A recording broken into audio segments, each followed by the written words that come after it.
आंदोलनाचा दणका साखर कारखानदारांनी घेतला धसका। पंढरपूर तालुक्यातील स्वाभिमानी शेतकरी संघटनेचं आणि त्यांना साथ देणाऱ्या शेतकऱ्यांचं कौतुक करावं तेवढं कमी आहे। त्यांनी ऊस दरासाठी सुरू केलेलं छोटंसं आंदोलन आज मोठं झालं आहे। शेतकऱ्यांच्या एकीपुढं आणि आंदोलनापुढं साखर कारखानदारांना झुकावं लागलं आहे। 8 तारखेपासून समाधान फाटे या शेतकऱ्यांच्या पोरानं ऊसाला 3,500 रुपये दर मिळावा यासाठी वाखरीत आंदोलन सुरू केलं। त्याचा चांगला प्रतिसाद मिळत आहे। ऐकूयात ऊस दर उपोषण स्थगितीनंतर राजू शेट्टींची प्रतिक्रिया।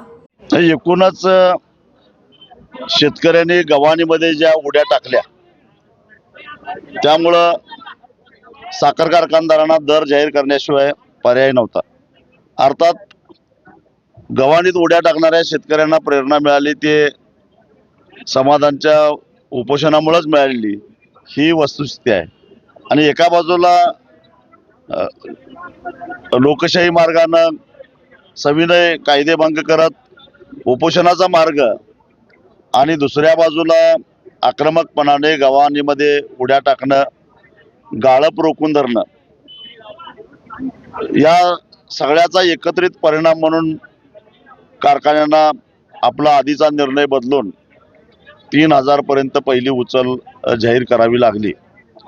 जे राहिलेले आहेत त्यांनाही मी इशारा देतो, त्यांनी तातडीनं आपले दर किमान 3,000च्या लेवलला आणावेत, अन्यथा त्यांचं कारखाने तर बंद पाडूच पण कारखाने आजारी पाडण्याची सुद्धा ताकद आहे। कारण सोलापूर जिल्ह्यामध्ये एकूण असणारं ऊसाचं क्षेत्र आणि एकूण साखर कारखान्यांची गाळप क्षमता लक्षात घेता यावर्षी 8 ते 10 फेब्रुवारीच्या पुढं साखर कारखाने चालतील अशी काही परिस्थिती नाही आहे। तेव्हा ऊस मिळवण्यासाठी जीवघेणी स्पर्धा आता इथून पुढं सुरू होणार आहे। तेव्हा साखर कारखान्यांनी शहाणपणाचा निर्णय घ्यावा आणि आपापले दर जाहीर करावेत। अनेक साखर कारखानदार असंही व्यक्त होत आहेत की एमएसपी वाढवली जावी, 42 रुपये एमएसपी करावी। कारखाने सुरू होताना नेमकं साखरेचे बहुतेक कारखानदार हे सरकारशी संबंधित आहेत। सरकार त्यांचंच आहे राज्यात, केंद्रात। मला वाटतं विरोधी पक्षात या सोलापूर जिल्ह्यात एकही गुणाचा कारखाना आहे असं मला वाटत नाही। तेव्हा त्यांनी त्यांच्या सरकारकडे जाऊन बसावं। एनसीडीसीचं कर्ज कसं हट्टानं आणतात, जाऊन नियमात बसत नसताना नियमबाह्यरित्या सरकारला कर्जाला हमी द्यायला लावून आणतात। त्या पद्धतीनं साखरेची एमएसपी वाढवून आणावी, आमचा पाठिंबाच आहे। इथेनॉलची खरेदीची किंमत वाढवून आणावी, आमचा पाठिंबाच आहे त्यांना। तसं पाहिलं गेलं तर आता साधारणतः 6 वर्षामध्ये दर आहे तोच आहे साखरेचा। यामध्ये आपण कुठे प्रयत्न करणार आहात केंद्र सरकार किंवा राज्य सरकारकडे, ज्या पद्धतीने आपण एकंदरीत उलट साखरेचे भाव वाढावेत, इथेनॉलचे खरेदीचे दर वाढावेत यासाठी कारखानदारांच्या पेक्षा जास्त स्वाभिमानी शेतकरी संघटनाच प्रयत्न करत असते। नुसतं तोंडी नाही बोलत मी, असा पत्रव्यवहारही मी खुला करायला तयार आहे। सातत्यानं मी दिल्लीला गेलो की पहिल्यांदा माझी मागणी हीच असते की साखरेची एमएसपी 3800 करावी आणि इथेनॉलचे दर लिटरला 7 ते 8 रुपयानं वाढवावेत। कारण कालच गडकरींनी लोकसभेमध्ये माहिती दिली की इथेनॉलच्या वापरामुळं 1,40,000 कोटी रुपयाची परकीय चलनाची बचत झालेली आहे। म्हणजे एक प्रकारे आज काय डॉलर महाग होत चाललेला आहे, रुपया घसरत चाललेला आहे। जर इथेनॉलची खरेदी अजून वाढवली तर क्रूड ऑइलची आयात अजून कमी होईल आणि रुपया मजबूत होईल। हे काय सरकारला कळत नाही काय? पण हे मी बोलतोय त्याच्यापेक्षा जास्त ताकदीनं राज्य साखर संघ, इस्मा, शिस्मा या ज्या साखर कारखानदारांच्या संघटना आहेत त्यांनी, त्याचबरोबर बरेच साखर कारखानदार खासदार आहेत, आमदार आहेत। आमदार असणाऱ्यांनी विधानसभेत, खासदार असणाऱ्यांनी लोकसभेत आवाज उठवला पाहिजे, तर सरकार ऐकल। सध्या पश्चिम महाराष्ट्रामध्ये आपण ज्या पद्धतीने यशस्वी लढा देत आहे त्याच अनुषंगाने विदर्भ असेल, मराठवाडा असेल, यामध्ये सोयाबीनचं असेल किंवा कापूस याबाबत कुठे लढा देताना कुठं आता कुठे दिसून येत नाहीये। सोयाबीनसाठी सुद्धा लढा चालूच असतो आमचा। कालच आम्ही गडिंग्लजला एक खरेदी केंद्र सोयाबीन खरेदी केंद्र करायला भाग पाडलं. त्याचबरोबर नुकतंच 28 ऑक्टोबरला संपूर्ण राज्यातल्या शेतकऱ्यांचा जो काही 7/12 कोरा करण्यासाठी सरकारला निर्णय घ्यायला भाग पाडलं. त्याचा सर्वाधिक फायदा हा सोयाबीन आणि कापूस उत्पादक शेतकऱ्यांनाच होणार आहे. कारण ऊस उत्पादक शेतकऱ्यांची थकबाकी फार कमी आहे. तुम्हाला माहिती आहे की कर्जमाफ हे थकीत शेतकऱ्यांचंच होत असतं. कधी काळी साखर कारखानदारीमध्ये खाजगी साखर कारखानदार येण्याला शेतकरी संघटनांनी विरोध केला. रिलायन्सने ज्या वेळेला अशा पद्धतीने निर्णय घ्यायला सुरुवात केली, चुकीची माहिती आहे तुमची.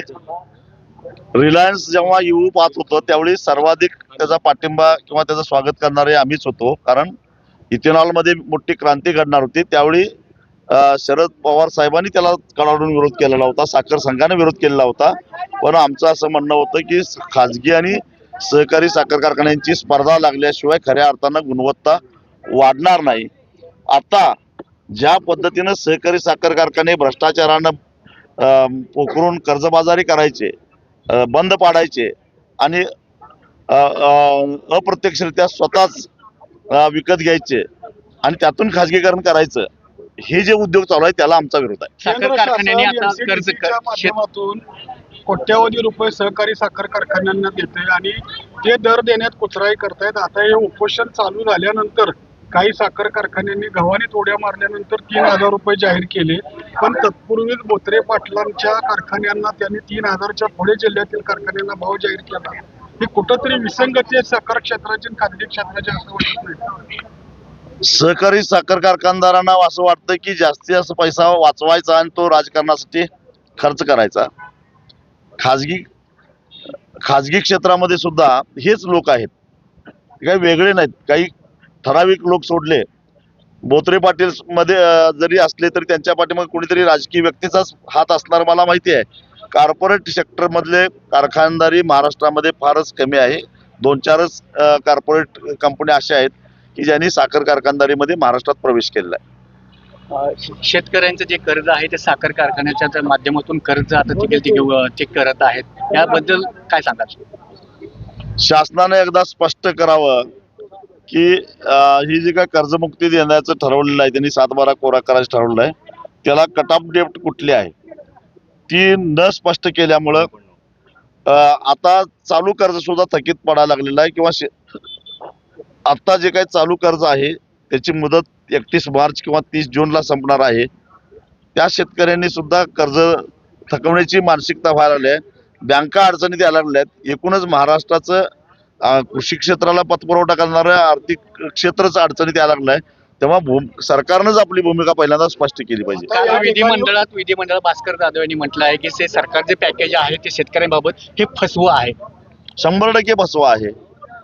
कारण नुसतं पॅकेज जाहीर केलं पण पैसे कुठं आले चालू शेतकऱ्याला मिळाले नाहीत. आणि ज्यांना मिळाले त्यांना कुठं 25 रुपये 50 रुपये अशी चेष्टा केल्यासारखं झालेलं आहे.